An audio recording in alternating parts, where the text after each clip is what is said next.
하고 어리석다고 합니다. 어리석은 선택으로 직무 정지를 받다 보면 가까운 사람들이 등을 돌리고 외로움을 느낄 때도 있지만 시간이 지나면 오해도 풀리고 많은 분들의 응원과 격려가 힘이 되었습니다. 늘 저희 어리석은 결단은 저희 변함없는 자유민주주의와 법치주의에 대한 신념이었습니다. 자유민주주의 아닌 민주주의는 가짜 민주주의이고 민주주의 이름을 빌린 독재자 전체주의입니다. 민주주의는 개인의 자유를 지켜주기 위한 제도이고 자유민주주의는 법치주의를 통해 실현되는 것입니다. 또 우리 공동체 모든 사람들의 자유가 공존하는 방식이 바로 법치입니다. 법치는 자유를 존중하는 합리적인 법과 공정한 사법관에 의해 실현됩니다. 법치주의는 자유민주주의의 핵심 요소입니다. 자유민주주의는 경제에 있어 자유시장 경제 원리와 결합하여 자율과 창의를 통해 우리의 번영을 이루어내고 풍부한 복지와 연대의 재원을 만들어내며 번영의 선순환을 만들어냅니다. 우리나라는 부존 자원이 없지만 훌륭한 인적 자원을 가지고 있고 개방적이고 활발한 국제 교육을 통해 발전해 왔습니다. 오늘날 세계는 안보, 경제, 원자재, 공급망 등에서 모든 나라들이 서로 복잡한 관계를 맺고 있습니다. 우리의 번영을 지속하고 미래 세대에 이어주려면 자유와 법치의 가치를 공유하는 국가들과의 연대가 특히 중요합니다. 물론 우리에게 적대적인 공격을 하지 않는 국가는 체제와 가치가 다르더라도 상호 존중과 공동 이익이 추구라는 현실적인 측면에서 협력해야 합니다. 하지만 체제와 지향하는 가치가 우리와 다르고 우리에게 적대적인 영향력 공세를 하는 국가라면 늘 경계하면서 우리의 주권을 지키고 훼손당하지 않도록 해야 합니다. 외부의 주권 침탈, 세력의 적재적 영향력 공작을 늘 경계해야 하는 것입니다. 그렇게 해야 그런 세력의 영향력을 차단하고 우리를 만만히 보지 않도록 하면서 상호 존중과 공동 이익을 실현할 수 있는 것입니다. 우리가 경계하고 조심해야 공동 번영과 평화를 누릴 수 있는 것입니다. 2차 세계대전 이후 유엔이 설립되고 어떤 사유이든 분쟁을 군사 공격과 전쟁으로 해결하는 것은 국제법상 금지되고 방어 목적 이외 전쟁은 금지되었습니다. 총칼로서 피를 흘리는 군사 공격과 전쟁 도발은 국제법상 금지되었으므로 강대국이라 하더라도 외교상 큰 부담으로 적용되어 총칼을 쓰지 않는 회색지대 전술이 널리 사용되게 된 것입니다. 허위 선동의 심리전, 정치인 매수와 선거 개입의 정치전, 디지털 시스템을 공격하는 사이버전, 군사적 시위와 위협을 보태어 시연하는 하이브리드 전술이 널리 쓰이게 된 것입니다. 국가 기밀 정보와 핵심 산업기술 정보의 탈취와 같은 정보전도 하이브리드전에 포함됩니다. 그래서 현대적 신흥 안보는 군사, 정치, 안보를 넘어서 경제, 안보, 보건, 환경, 안보, 에너지, 식량, 안보, 첨단 기술, 안보, 사이버, 안보, 재난, 안보 등 매우 포괄적이고 다양합니다. 군사, 정치, 안보는 정보 보호 보안과 각종 영향력 공작 차단을 포함합니다. 군사 도발과 전쟁은 상대국의 주권을 침탈하는 정치 행위인데 국제법이 금지하는 군사 도발과 전쟁을 하지 않고 공격과 책임, 주체도 뚜렷이 드러나지 않는 다양한 회색지대 하이브리드전을 주권 침탈의 수단으로 사용하는 것입니다. 특히 권위주의, 독재국가, 전체주의 국가는 제재 유지를 위해 주변국을 비롯한 많은 국가들을 속국 내지 영향권 하에 두려워하고 있습니다. 국내 정치 세력 가운데 외부의 주권 침탈 세력과 손을 잡으면 이들의 영향력 공작에 도움을 받아 정치 권력을 획득하는 데 유리합니다. 그러나 공짜는 없습니다. 우리의 핵심 국익을 내줘야 합니다. 국가기밀정보, 산업기술정보 것뿐 아니라 원전과 같은 에너지 안보와 산업 경쟁력 등을 내주고 나아가 자유의 가치를 공유하는 국가들과 연대를 붕괴시키고 스스로 외교 고립화를 자초합니다. 국익에 명백히 반하는 반국가 행위를 하는 것입니다. 이런 세력이 집권 여당으로 있을 뿐만 아니라 국회 의석을 대거 점유한 거대 야당이 되는 경우에도 국익에 반하는 반국가 행위는 계속됩니다. 막강한 국회 권력과 국회 독재의 입법과 예산 봉쇄를 통해 집권 여당의 국정 운영을 철저히 틀어막고 국정 마비를 시킵니다. 여야 간의 정치적 의견 차이나 견제와 균형 차원을 넘어서 반국가적인 국익 포기 강요와 국정 마비, 헌정 질서 붕괴를 밀어붙입니다. 이건 남의 나라 이야기가 아닙니다. 바로 대한민국의 현실입니다. 어떤 정치 세력이라도 유권자의 눈치를 보게 되어 있어 무도한 폐악을 계속하기 어렵지만 선거 조작으로 언제든 국회 의석을 계획한 대로 차지할 수 있다든가 행정권을 접수할 수 있다고 자신한다면 못할 일이 뭐가 있겠습니까? 우리나라 선거에서 부정선거의 증거는 맞습니다.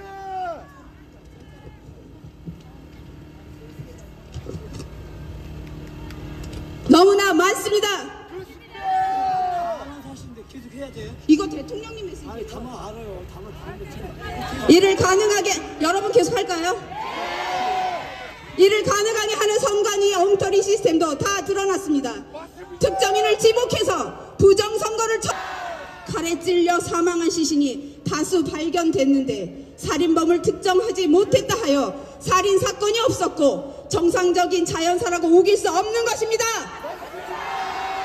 정상적인 법치 국가라면 수사기관에 적극 수사 의뢰하고 모두 협력하여 범인을 찾아야 하는 것입니다. 선거소송에 투표한 검표에서 엄청난 가짜 투표지가 발견되었고 선관위 전산 시스템이 해킹과 조작의 무방비이고 정상적인 국가기관 전산 시스템의 기준에 현격히 미달한데도 이를 시정하려는 어떠한 노력도 하지 않았을 뿐 아니라 발표된 투표자 수와 실제 투표자 수의 일치 여부에 대한 검증과 확인을 거부한다면 총체적인 부정선거 시스템이 가동된 것입니다. 이는 국민의 주권을 도둑질하는 행위이고 자유민주주의를 붕괴시키는 행위입니다. 자유민주주의와 법치주의를 지향하는 정상적인 국가라면 선거소송에서 이를 발견한 대법관과 선관위가 수사 의뢰하고 수사에 적극 협력하여 이런 불법 선거 행위가 일어났는지 철저히 확인해야 하는 것입니다. 그럼에도 이를 은폐하였습니다. 살해당한 시신은 많이 발견됐는데 피해자 가족에게 누가 범인인지 입증 자료를 찾아 고소하여 처벌이 확정되지 않는 한 살인사건을 운운하는 것을 음모론이라고 공격한다면 이게 국가입니까? 디지털 시스템과 가짜 투표지 투입 등으로 이루어지는 부정선거 시스템은 한 국가의 경험 없는 정치 세력이 혼자 독자적으로 시도하고 추진할 수 있는 일이 아닙니다. 잘못하다가 적발되면 정치 세력이 붕괴될 수 있습니다. 혼자서는 엄두도 내기 어려운 일입니다. 기껏해야 금품살포, 이권거래, 여론조작 등일 것입니다. 하지만 투개표 부정과 여론조사 조작을 연결시키는 부정선거 시스템은 이를 시도하고 추진하려는 정치 세력의 국제적 연대와 협력이 필요함을 보여줍니다. 투개표 부정선거 시스템은 특정 정치 세력이 장악한 여론조사 시스템과 선관위 확인 거부 및 은폐로 구성되는 것입니다. 살인범을 특정하지 못해서 살인범은 음모론이라 우기는 여론조성 역시 투개표 부정선거 시스템의 한 축을 구성합니다. 국민 여러분께서 아시는 바와 같이 이게 여러분 계속 마무리하라는데요. 국민 여러분께서 아시는 바와 같이 우리나라 현실이라면 지금 이 상황이 위기입니다. 위기입니까? 정상입니까? 이 상황이 전시사변에 준하는 국가 비상사태입니다. 아닙니까?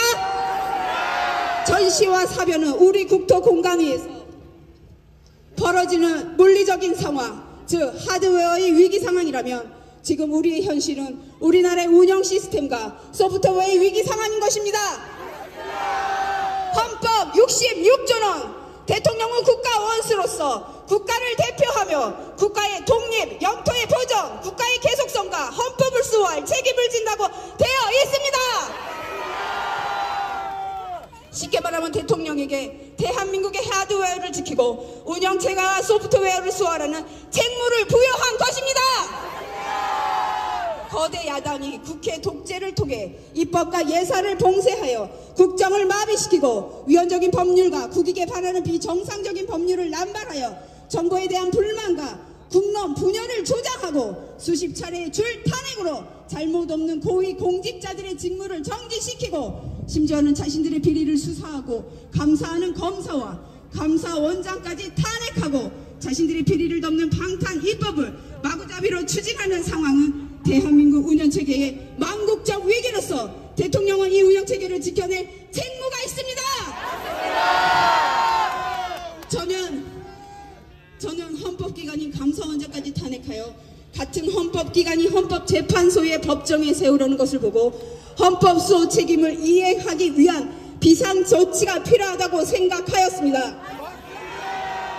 거대 야당의 일련의 행위가 전시 사변에 준하는 국가 비상사태라고 판단하고 대통령에게 독점적 배타적으로 부여된 비상개헌 권한을 행하기로 한 것입니다. 개헌은 과거에는 전쟁을 대비하기 위한 것에 국한되는 것이었지만 우리 헌법은 이에 준하는 국가 비상사태라고 규정하여 전쟁 이외의 다양한 국가 위기 상황을 계엄령 발동 상황으로 예상하고 있습니다. 국가 위기 상황에서 자유민주 국가의 대통령이 가장 먼저 해야 할 일은 주권자인 국민들에게 국가 위기 상황을 알리고 이를 극복하기 위해 힘쓰자는 호소를 하는 것입니다. 국가 위기 상황을 군과 독재적 행정력만으로 돌파할 것이 아니라 주권자인 국민과 상황을 공유하고 국민의 협조를 받아 돌파해야 하는 것입니다. 계엄이라는 말이 상황의 엄중함을 알리고 경계하는 뜻이 아니겠습니까? 저는 우리나라의 자유민주주의와 국민주권이 위기 상황임을 잘 인식하지 못하고 계신 국민들께 상황의 위급함을 알리고 주권자인 국민들이 눈을 부릅뜨고 국회 독재의 망국적 폐악을 감시 비판하게 함으로써 자유민주주의의 헌법질서를 지키려 하였습니다. 그래서 국방장관에게 국회 독재를 알리고 질서 유지를 하기 위해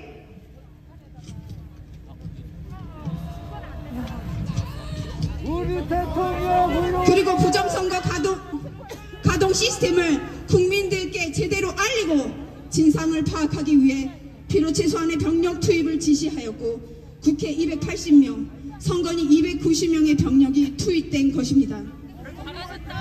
국회에 투입된 280명의 병력은 국회 마당에 대기에 있다가 그리고 선관위에 투입된 병력은 수십 명의 디지털 요원만 내부 시스템에 접근하고 나머지는 외부에 대기에 있다가 계엄 선포 2시간 30분 만에 국회의 계엄 해제 요구 의결이 있자 즉각 철수하였고 아무런 사상자나 피해 없이 평화롭게 마무리되었습니다.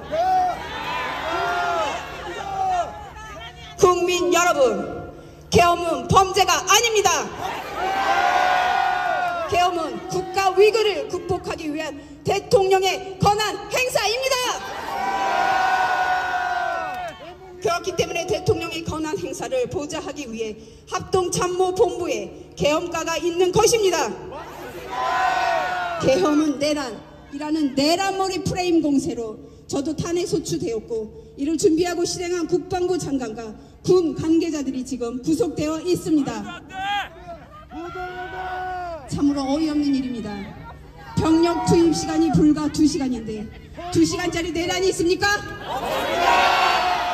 방송으로 전 세계 전 국민에게 시작한다고 알리고 3시간도 못 되어 국회가 그만두라고 한다고 병력 철수하고 그만두는 내란 봤습니까? 합참 계엄과 계엄 매뉴얼에 의하면 전국 비상 계엄은 최소 6개에서 7개 사단 병력 이상 수십만 명의 병력 사용이 전제되어 있습니다. 국방부 장관은 합참에서 작전부 장관과 작전본부장은 지네 사람으로 이런 걸 모를 리 없습니다. 계엄의 형식을 빌린 대국민 호소이기 때문에 소규모 병력을 계획한 것입니다. 국회의원과 국회 직원 등은 신분증 확인을 거쳐 국회 출입이 이루어졌으므로 계엄 해제 요구 결의안 심의가 신속하게 진행되었고 본관과 마당에는 수천 명의 사람들이 오히려 280명의 군을 에워싸고 있었습니다. 병력 철수 지시에 따라 군은 마당에 있던 시민들에게 공손히 인사하고 철수했습니다. 맞습니다. 국회를 문 닫으려 한 것입니까? 아니요. 아니면 폭동을 계획하기로 했습니까? 아닙니다. 최근 야당의 탄핵소추 관계자들이 헌법재판소에서 소추 사항 중 내란죄를 철회하였습니다. 내란죄가 도저히 성립될 수 없으니 당연한 조치를 한 것입니다. 그런데 내란몰이로 탄핵소추를 해놓고 재판에 가서 내란을 뺀다면 사기 탄핵, 사기 소추 아닙니까? 탄핵소추 이후의 상황을 보아도 그 오랜 세월 민주화 운동을 했다고 자부하는 정치인들이 맞나 싶습니다. 하지만 최근 많은 국민들과 청년들이 우리나라의 위기 상황을 인식하고 주권자로서 권리와 책임을 가지게 된 것을 보고 있으면 국민들께 국가 위기 상황을 알리고 호소하길 참 잘했다라고 생각되고 국민들에게 깊은 감사를 느끼게 됩니다. 저는 대통령에 출마할 때부터 우리나라의 대통령이라는 자리가 영광의 길이 아니라 형국의 길이라는 사실을 잘 알고 있었습니다. 하지만 이 나라의 자유민주주의를 반듯하게 세우고 자유와 법치를 외면하는 전체주의적 이권 카르텔 세력과 싸워 국민들에게 주권을 찾아드리겠다고 약속한 만큼 저 개인은 어떻게 되더라도 아무런 후회가 없습니다.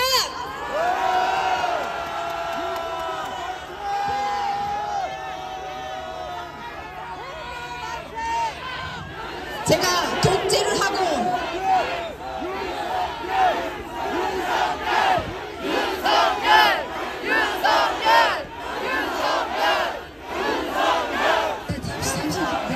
제가 독재를 하고 집권 연장을 위해 이런 식으로 계엄을 했겠습니까?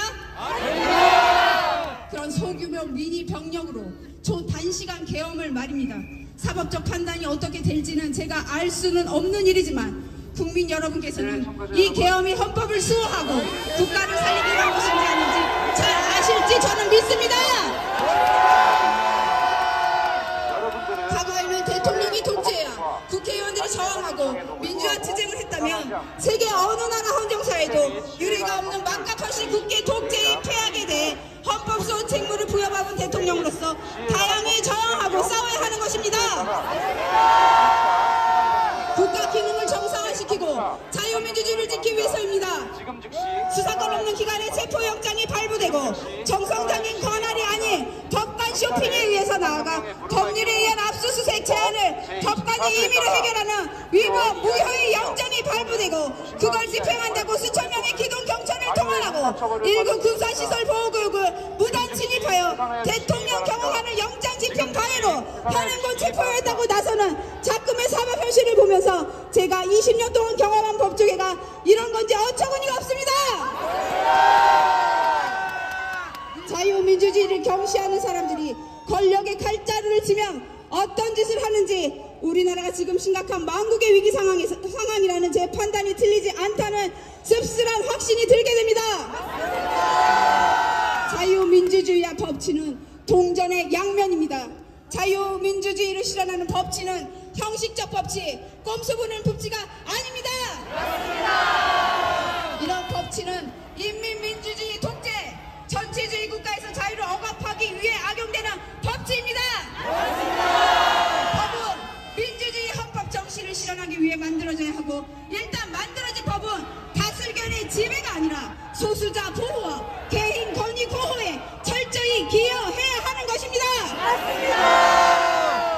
우리나라 좌파 운동권도 자신들이 주류가 아닐 때는 이러한 법치주의 보호에 기대왔지만 국회 절대 다수 의석을 차지하는 다음에는 실질적 법치보다 다수결의 민주가 우선하며 법치 국가적 통제보다 민주적 통제를 앞세우고 있습니다. 저는 검찰총장 시절 민주당 정권의 이런 무법적 폐악을 제대로 겪었습니다. 이렇게 되면 법률가 법조인은 정치 권력의 하수인으로 전락하는 것입니다. 하지만 국민 여러분, 힘내십시오. 주권자인 국민 여러분께서 확고한 권리와 책임의식을 가지고 이를 지키려고 노력한다면 이 나라의 미래는 밝고 희망적입니다. 감사합니다.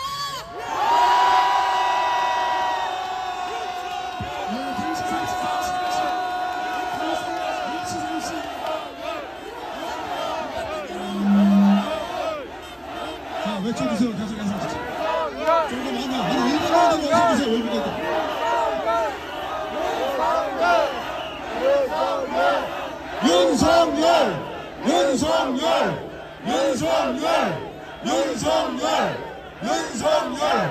윤석열. 자, 됐습니다. 잠깐만요.